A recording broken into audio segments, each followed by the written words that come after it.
Hey everyone, Cell here. Thanks to everyone who left suggestions in the last video. Definitely keep those coming in the comments, and I'll do my best to keep a list and keep making videos on them.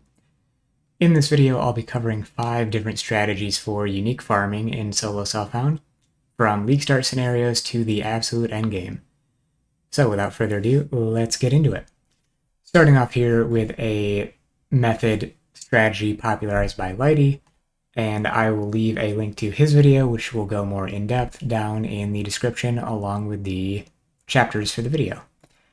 So essentially the rundown is you want to fight the bog boss for uniques because this boss has a special mechanic about it.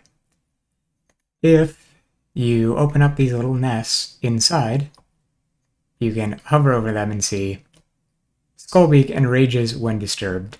Click to disturb. Skullbeak is the name of the boss here, and we can see if we hover over him, I can get a good angle on it. I'm trying to pause. Drops more and better items when enraged. So we'll just kill him here and now, kind of get an idea of what's dropping at a baseline. No uniques in this particular set here. And then we'll run a very similar map, 1% pack size with a difference 23 versus 24, and see what he drops then. Same deal, in this instance I'm rushing straight to the boss. I'm going to open up the nests this time, if I can remember what they're called. Going to open up all of them, should be 3 of them, and that's the third there. This is a double boss. And these ones are possessed as well. The boss will get significantly more difficult as a result of doing this, but also drops more and rarer items. 5 uniques this time, bigger pile of rare items. So, there's no particular atlas necessary to use this. You do want as much quantity, rarity, and map modifier effect as possible, of course. And you want as many mods on your map as possible. One thing you can do is use Unrelenting Torment, give map bosses a chance to be surrounded by tormented spirits, allow them to purposefully possess the boss, and then that will provide even more loot bonus to the boss. You can also start to incorporate things like Rogue Exiles, for example, take Exile, Will, and Ruckus, and then theoretically you could only run the entire map if you've noticed that Ruckus has activated, and otherwise just do the whole boss rushing thing. Lighty will have more suggestions and general commentary on the strategy in the video down below, but that's it in a general sense. Personally, in the current state of the game, I would move past this one pretty quickly, and only really use it if there's a tier 4 or tier 5 unique that your build really wants before you progress into higher maps. And if you're confused about the tiering of uniques, or don't know what uniques belong to which tier, I'm going to leave a link down below to PoE Ladder. It's a site and tool that allows you to track your unique collection by league. You don't necessarily have to use it for that purpose, but you can browse what other people have on the ladder and get a general idea of what belongs to each tier. They allow you to break it down by tier, so you can see what's a tier 2 unique. Those are going to be very rare in solo self-found. Tiers 3, 4, and 5 going to be pretty common. Next up is going to be Cadiro farming through Betrayal. If you've never done super extensive Betrayal farming, don't be alarmed when I open up my investigation board here, because it can be a little daunting. We're going to essentially ignore all of the red and green lines at the moment and focus on the important part, which is having Giannis in research. When Giannis is in research, doesn't matter if he's the leader or not, you do want him to be as high tier as possible. Rank 3 here, based on these stars at the bottom. I don't remember what rank that's called exactly, but I digress. And essentially, how this works is in Giannis's room in the research safe house, Cadiro will be standing there and you can trade with him. He will have an offering of uniques for gold, and it'll look like an image I will put on the screen now. In this instance, I've got a handful of uniques here. I believe Sunblast might be tier 2. The Twilight Temple is a fairly rare map as well. And the other two uniques, Perfidy and Nycta's Lantern, aren't necessarily the most common either. So pretty good spread of decently rare uniques here. And you can buy these from Cadiro for gold. The price in gold depends on the tier of the item. Tier 0 uniques, like a Mageblood or a Headhunter, cost around 150,000. It's a bit less than that, but I would probably keep at least 150,000 on you at all times when you're running the strategy, because you can also buy multiple unique items. You can buy as many of these items from Cadiro as you want and can afford. So if you had a Mageblood and another tier 2 that you wanted, you could buy them both.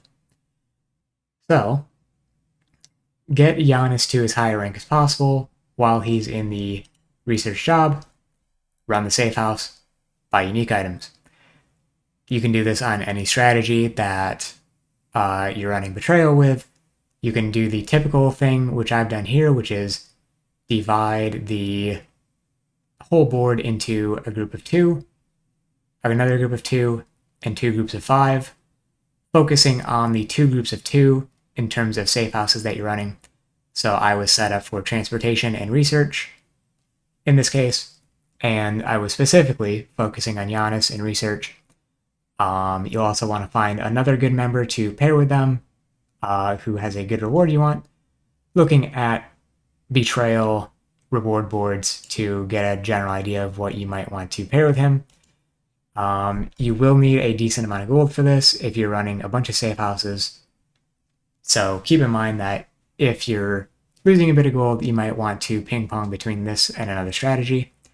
And there are no particular scarabs required for this. You just want to focus on getting as many Betrayal members in each encounter as possible to maximize the amount of safe houses you're running. You want to potentially not run lethal extraction here, depending on how you go about ranking up your members, because the idea is you do not want to necessarily populate the safe houses of intervention or fortification, or whichever ones you aren't running. In that case, in my case, it's intervention and fortification. So, if you're going more advanced, more in-depth into Betrayal farming, and you want to focus on Giannis as one of your reward members, you can start setting up this heinous-looking connection board between the various members. The general idea is you want to set up as many rivalries, red lines, as possible between your reward members and the other houses that you aren't running, so that when you run those houses, the reward members, such as Giannis, are joining in on those encounters, and you can execute them for bonus ranks. And when you run research, you'll have other members from other houses coming in, trying to mess Giannis up, and you can interrogate them, I suppose, for research intelligence. In my experience, the Cadiro trading is a very good source of tier 2 and 3 uniques. I personally never got any tier 1s or tier 0s from it, but it can happen if you're willing to roll the dice there. And you probably want to run some Betrayal early on to begin with. So why not roll the dice and potentially get a decent unique for your build or a future build? You don't need any scarabs to run this, like I mentioned. You pretty much just run Betrayal nodes on the Atlas tree. So you can couple this with other strategies as well that you might be running, because this does not scale with any rarity or quantity stats, so you don't need a bunch of map effect or rarity on your gear or anything like that. You're just looking at the static reward of getting into the safe house. In that sense, the strategy is pretty versatile for that reason. Next up, we're going to be doing some city square boss rushing. This is really good if you end up having a surplus of your favorited map, in this case, City Square, You do specifically want to run this on City Square because it is a 3-boss map and the bosses are very easy to get to. Atlas, if you're going this hard into rarity, this is kind of a one step up from the previous one and kind of the entry point into the upper echelon of unique farming for solo self-found. You are going to be aiming for high volume here. You want as much map effect and rarity and quantity from Atlas passives as possible. You can use Unrelenting Torment, again, for possessing the bosses, if you really want to. I think most people that run this probably don't bother, because you're focusing on quantity of maps. You want to get in and out as soon as possible, and just churn through as many maps as possible, getting a decent quantity of uniques from each map, and calling it a day. So much like the previous strategy, and my build isn't necessarily the best showcase of this because it has a ramp up time, but you don't even necessarily need to kill anything in the map other than the bosses. You'll run directly to the center here and finish off the bosses. I've got a fairly strict filter right now for myself, but we can see a handful of uniques here. And these are corrupted 8 mod maps that I'm showcasing. And more specifically with this strategy, if you're running this at a high volume, you're probably using your excess Titanic Scarabs from other strategies that I'll get into next. So more toughness, damage, rarity, and quantity per pack size. You're running this with 8 mod maps, ideally, so a lot of pack size. You go in and we'll showcase the difference here. This is one you will want some rarity on your character for. If you can get a map with twinned and or possessed bosses, that'll be even better. A couple uniques making it through the filter here. Much higher quantity of uniques dropped from the Titanic Scarab, as you can see. Despite the fact that I believe that map had lower stats than the previous one. So, generally speaking, map bosses have a bonus to loot. So the idea is you're leveraging that fact. The bosses are going to drop more rare and unique items than pretty much any other enemy in the map. So get in, kill them, get out. If you were running, say, gigantic Exiles like I was earlier this league, you might end up with a ton of extra corrupted city squares, because you'll likely get more city squares than you can run based on the amount of Exile Scarabs that you have. So this is, again, a great way to burn through any excess Scarabs that you have. I have 346 Scarabs, but I only have about 12 maps worth of Anarchy Scarabs, which is the only thing I would use Titanic Scarabs for. So I could theoretically run this strategy for 300-something maps. That would be pretty good. You can expect a tier 0 every couple hundred maps with this. Some people report getting full sets of tier 0s in as much as 2,000 maps, including some potential duplicates of tier 0s. One thing you can do, if you are willing to put in the extra effort, is use an enkindled gold flask with the rarity craft. So that's 60% total base rarity, scaled up by as much as 75% from the prefix and the enkindling orb enchantment as well. And you can see when I equip that, go from 25 to 141. I'm using Mage Blood, of course, so it's active all the time. But you don't need a Mage Blood for this. You'll just be fighting down the boss, and then when the boss is almost dead, manually activate it. It should be on for long enough to be an effect for each of the 3 bosses that you kill. Because, again, you can run this at a low tier map. Tier 7 is high enough to drop items like Headhunter and Mage Blood. I got my Mage Blood in a tier 7 map, which is why it's item level 76 here. So again, kind of a fast-paced, churn through maps kind of strategy. Next up is Gigantic Exiles. Now I'm going to run a very janky demonstration of this because I don't have a proper Atlas setup at the moment, but I will go over Scarabs and everything like that after the fact. And this is the method that I use to farm all of my tier 0s this league, including Mage Blood. You can kill the boss in basically any order. I'd actually recommend killing them last in low tier maps for a reason I'll get into momentarily. But the idea behind this is you'll be fighting exiles that have a chance to be gigantic and have multiple other exiles inside of them. Most of the loot actually comes from the smaller exiles inside of them. So this is potentially not the greatest example, because none of them are dropping loot, because I don't have a proper setup here. But the general idea is you fit as many buffed up exiles as you can into your map. Part of that is thanks to the map device offering 7 exiles this league. And then whenever you see a gigantic exile in a ritual altar, try to keep a rough idea of how many gigantic exiles are actually in that ritual. Then run that ritual, and you will have the gigantic exile in that ritual. Now, you'll see here, the smaller exiles spawn, but the ritual is finished. That's because the smaller exiles don't actually count as being part of the ritual. That means you won't get any tribute for them from the ritual itself, but that also means that they don't get the loot penalty from being brought back by the ritual.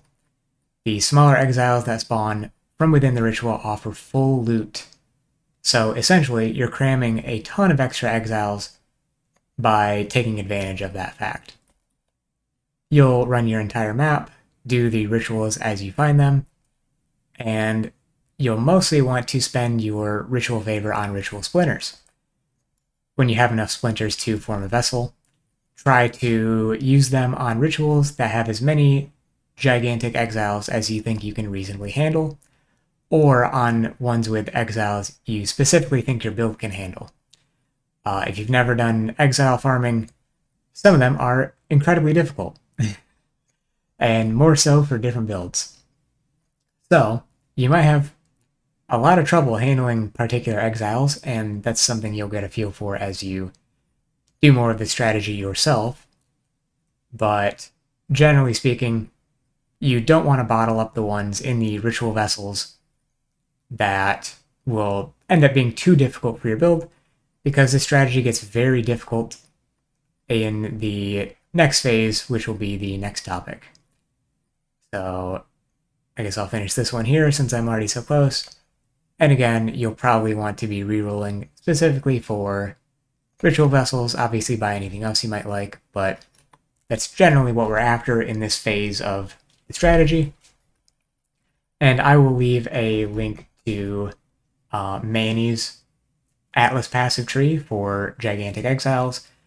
It is pretty slim, 107 points if I recall correctly.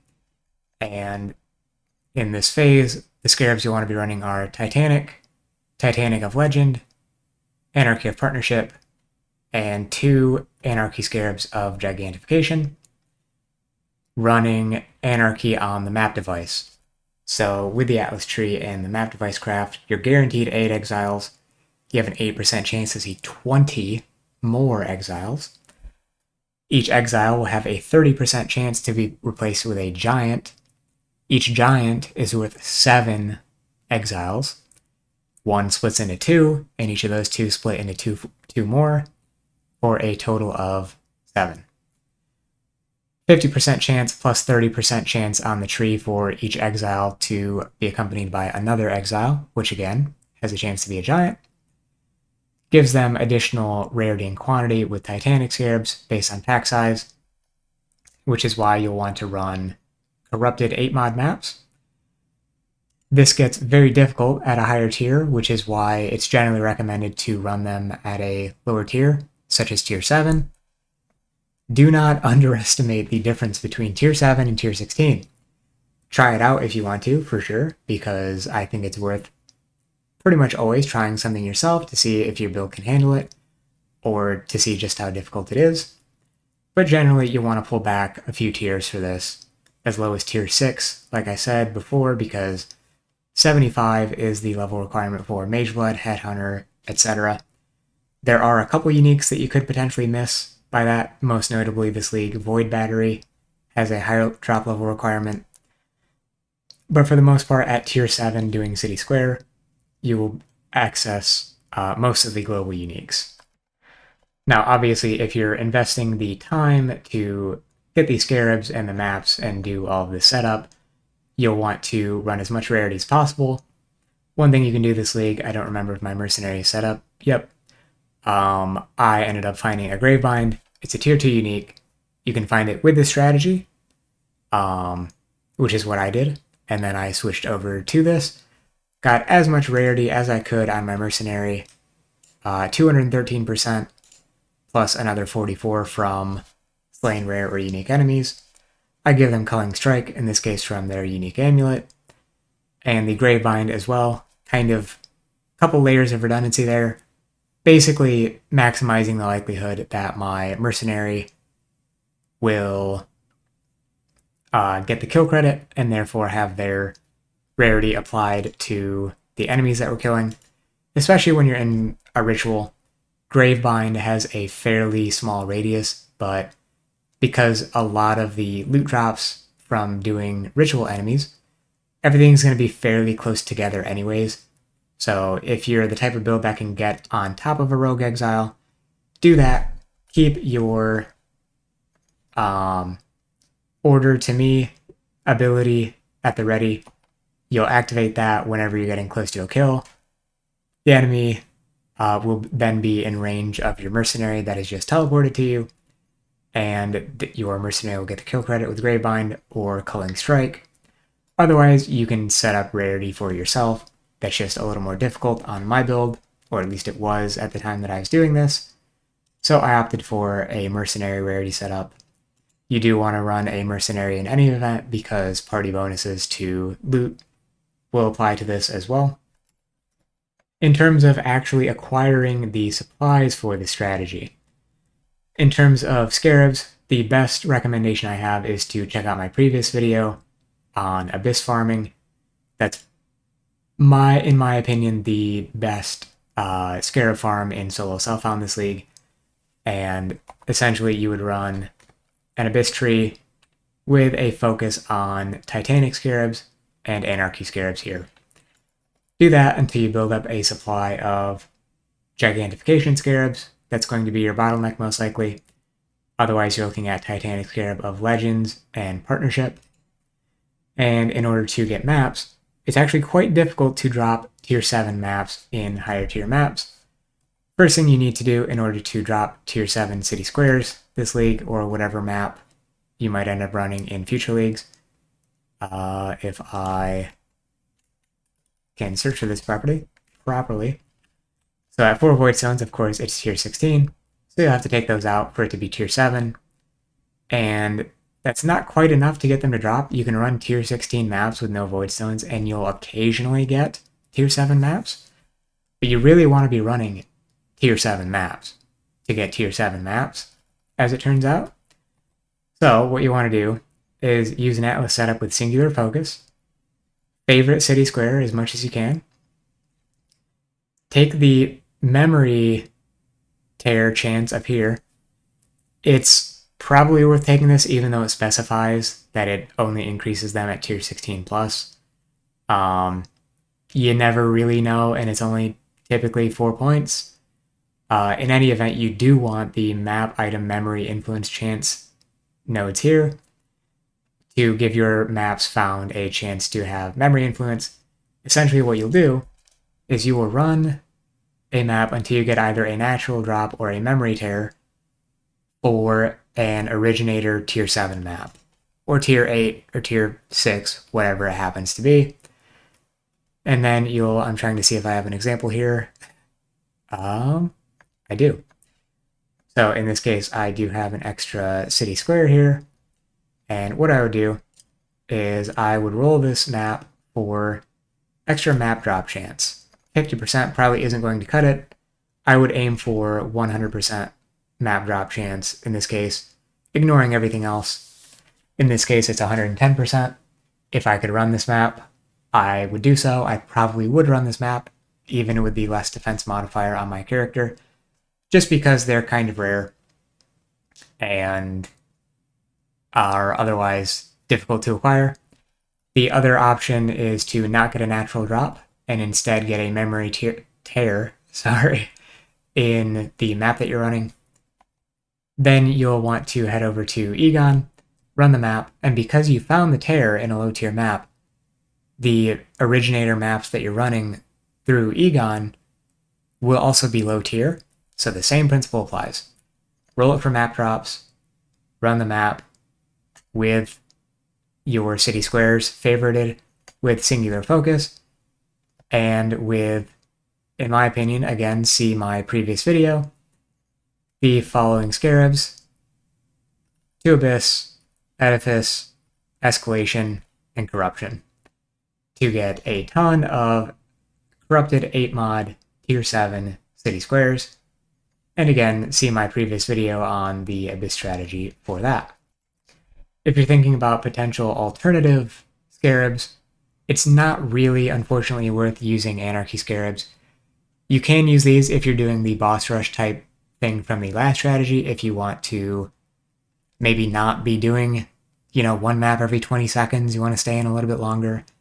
You can use the same Exile Atlas for that setup. Just use 1 Titanic and 4 Anarchy scarabs, because otherwise you aren't really using the Anarchy scarabs for anything. So you might as well get something out of them. If that's the way you want to go about it, that would be fine as well. I don't believe Manny's Atlas includes this, but you can use Refiner's Bargain with this setup as well. That will give enemies possessed by, equipment items with rarity dropped by possessed monsters in your maps have 5% chance to be converted to Thaumaturgic Dust. If you want to do a lot of recombination, then that's one potential thing you can do to acquire a lot of dust, because all of your exiles will be possessed, except, I suppose, the ones from the Gigantification Scarab. Those ones don't come out possessed, as it turns out, so only in their initial state will they be possessed, for better or worse. Personally, I don't run this because it is too painful for me to think of seeing a pop-up that said I got 1,000,000 dust, which would have meant that I deleted a tier 0 automatically. If you are interested in dust, you can either make a filter or just pick up uniques that you know to be tier 3-ish. Amulets and rings are generally a good bet, and pick up all of those. Again, you can tailor your filter to it if you want to, and turn those into dust more manually. And the final one for me is gigantic vesseled exiles. So I've got a few vessels left over. I guess I didn't need to search vessel there. But you can see I have quite a few monsters from City Square here with exiles in them, or vessels with monsters from City Squares, including exiles. Most of these, but not all of these, are going to be gigantic exiles. I never bottled any that have less than 1 gigantic exile, so all of them have at least 1. And the general idea here is that when you're out of Gigantification Scarabs and you still want to run exiles, you're going to run Titanic Scarab of Legend, 1 or 2 blood-filled vessels, and 1 or 2, depending on how many vessels you run, Scarab of Wisps. So these are the uber gigantic exile maps, because these things get very difficult if you have a lot of exiles in your rituals. Each exile in each vessel that you add will be in every ritual, and when they're empowered by potentially a lot of wisps, that is going to be quite a difficulty increase relative to the normal map. Again, also considering they're getting increased toughness and damage from the Titanic Scarab based on your map pack size. So again, I don't have any footage of this because I'm not quite set up properly to showcase it, but the general idea is the same thing as the previous strategy, except you're primarily focused on the rituals, and bottling up your exiles in vessels, and basically putting even more exiles into your map than the previous strategy, that will break into smaller exiles, that will break into even smaller exiles, that all drop a ton of loot. For these two strategies put together, the number that kind of gets thrown around is 1 in 20 maps. You can expect a tier 0 from this strategy. That's if you're running some amount of rarity. I ran on average probably about 200%, and I would say I got a tier 0 about 1 every 20 something maps. I think it is more than 20 maps on average to get a tier 0. 20 to 40 would be a very broad, but I think accurate estimate. And in total, Mageblood was my 6th tier 0, so personally I got quite lucky there. But there are other good tier 0s. I got a Headhunter, I got 2 Defiance of Destiny, I got a couple other things that I can't remember, and a lot of tier 2 uniques. So, even if you're not after tier 0s, these strategies are incredibly good for finding tier 0 or tier 2 uniques, rather, even though I still haven't found my Doriani's prototype that I wanted, which is unfortunate. A specific tier 0 is always going to be pretty rare, again, or I keep saying tier 0, tier 2s. A specific tier 2 is going to be pretty rare at the end of the day, to the point that, again, I got a Mageblood before I got the tier 2 that I was after. That's just how things go sometimes. But this is, in my opinion, the best way to farm tier 0s, and even a Mageblood specifically, because of the, in my opinion, abysmal state of card farming at the moment. So, closing here, I do have an honorable mention, which is Blight. There is a Blight strategy that I believe is formed around the Blight Scarab of Blooming. There are strategies about that on YouTube. I won't go over it here because I personally don't have any experience with it, but I have heard it is very good, if very difficult. I have heard that the difficulty is quite high for the strategy, so if you're looking for something potentially on par with Exiles or even beyond in terms of the difficulty and the reward, I would probably look into the Blight strategy if you don't want to do Exiles.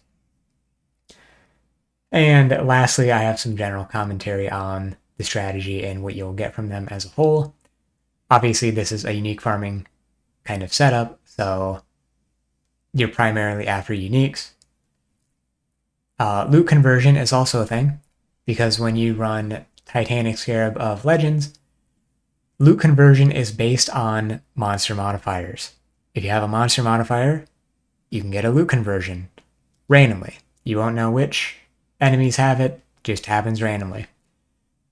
So, when you give unique enemies like Exiles monster modifiers, they can also have loot conversion. So that means when you're doing the Exile strategy with Titanic Scarabs of Legend, you will randomly get, say, a pile of fractured items, or a pile of alterations because it was a vendor currency conversion. So there are a couple of interesting byproducts like that you could potentially get from running the strategy. You'll also get a lot of gold. Gold, if you're unaware, essentially drops as a function of the amount of overall loot that drops. So greatly increasing the quantity and rarity of loot that drops in general is also going to increase the amount of gold that you get. So, you can end up using this gold for anything you want, really. But one potential thing you could do is gamble it at Faustus for uniques. Although I would really only recommend this for common uniques that you potentially want in a more bulk supply. For example, say you want a double corrupted Cloak of Flame. If you wanted to collect a bunch of Cloaks of Flame, you could make a character at the level that you want to gamble them at from Faustus or other NPCs, I think you could do now.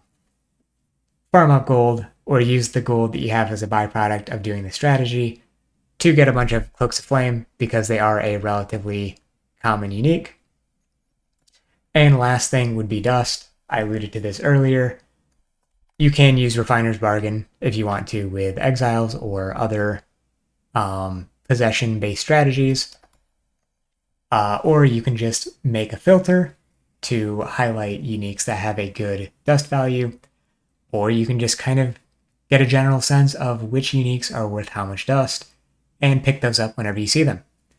Generally speaking, jewelry is a safe bet, belts, amulets, rings. I'll often pick up a pile of those and throw them into a stash tab, and when the stash tab's getting full, throw it into the ROG inventory for disenchanting.